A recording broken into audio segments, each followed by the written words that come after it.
welcome back to my channel. A few weeks ago, I shared with you one of my favorite wordless picture books, and I posed the question to you, would you be interested in learning more about how to teach with wordless picture books in your classroom? And I got a lot of responses that said yes. So in today's video, I want to talk about how to use wordless picture books as a read aloud, why they are beneficial, and I'm going to share with you a few of my favorites to get you started. But first, if you're new here, my name is Sarah. I show up on this YouTube channel every Sunday night with read aloud tips and book ideas that you can bring into your classroom that week.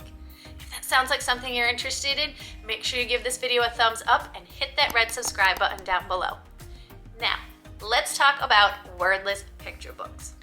So the first thing you want to do with a wordless picture book is when you're planning, make sure you give yourself enough time.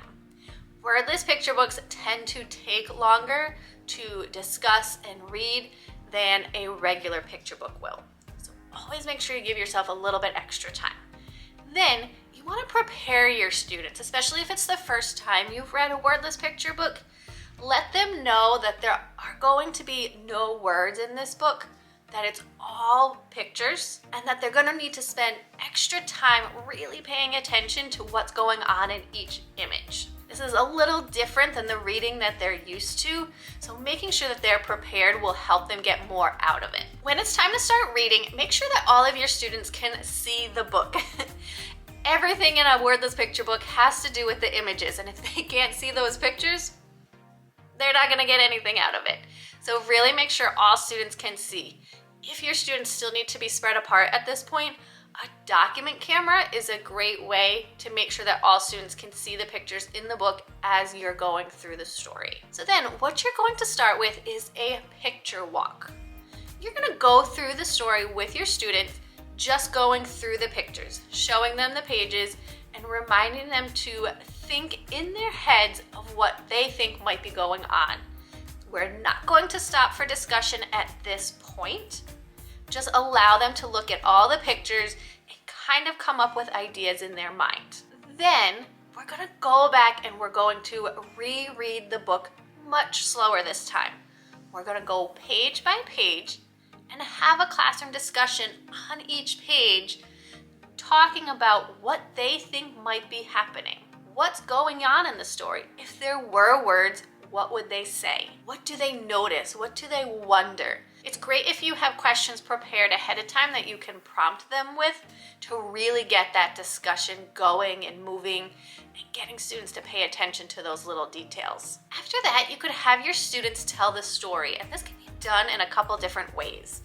You can discuss it as a whole class. They can work in partners or small groups to talk about what was going on in the story. You can have them write it out. Have them write the words that were not there and what they think those words would say for each page.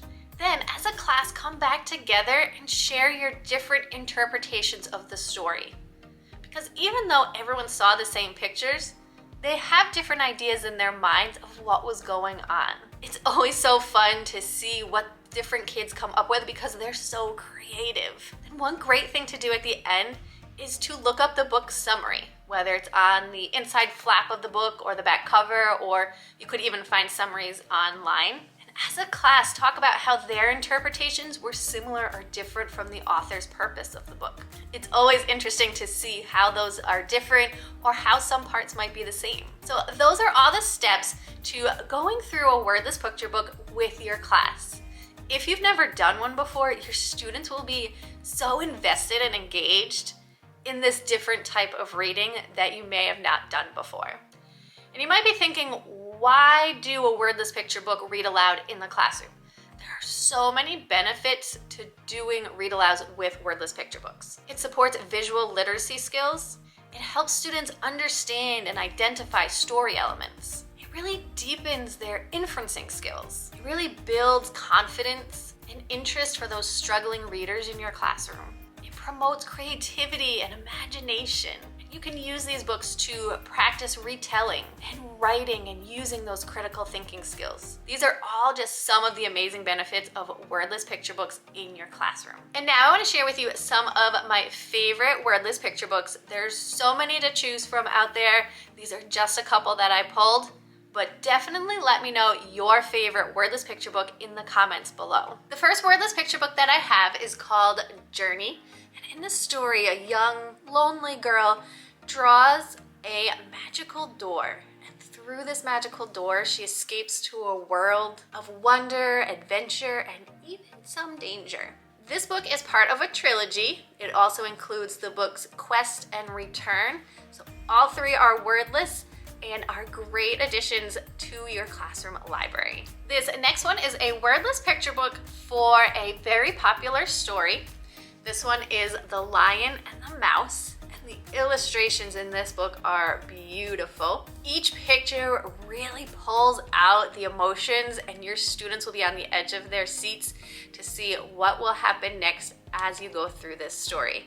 A great wordless picture book to read aloud with your class. This next wordless picture book I have shared before because it is one of my favorites.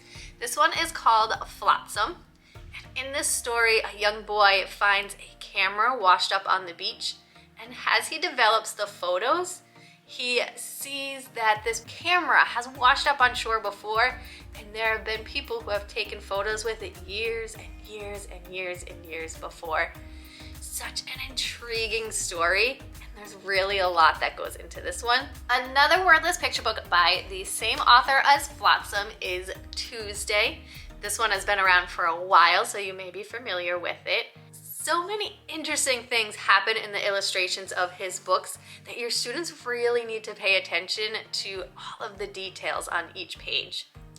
And I grabbed this one from the library, and as I was flipping through it again, I noticed that a student had gone through the book and had made notes on Post-its about what they thought was happening in the story, which was really interesting to see this book through this child's eyes. Another great wordless picture book to share with your class. The last wordless picture book that I have to share with you is I Walk with Vanessa.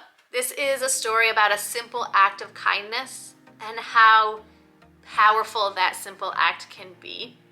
But the whole thing is told without words and just with the drawings, but your students will really pick up on what's going on in each of the pages of this book, and I think they will all connect with it really well.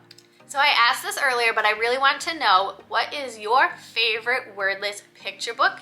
Leave us a comment down below so that we can add more books to our growing list of wordless picture books. I hope that this was helpful for you and that you will be able to incorporate more wordless read alouds in your classroom.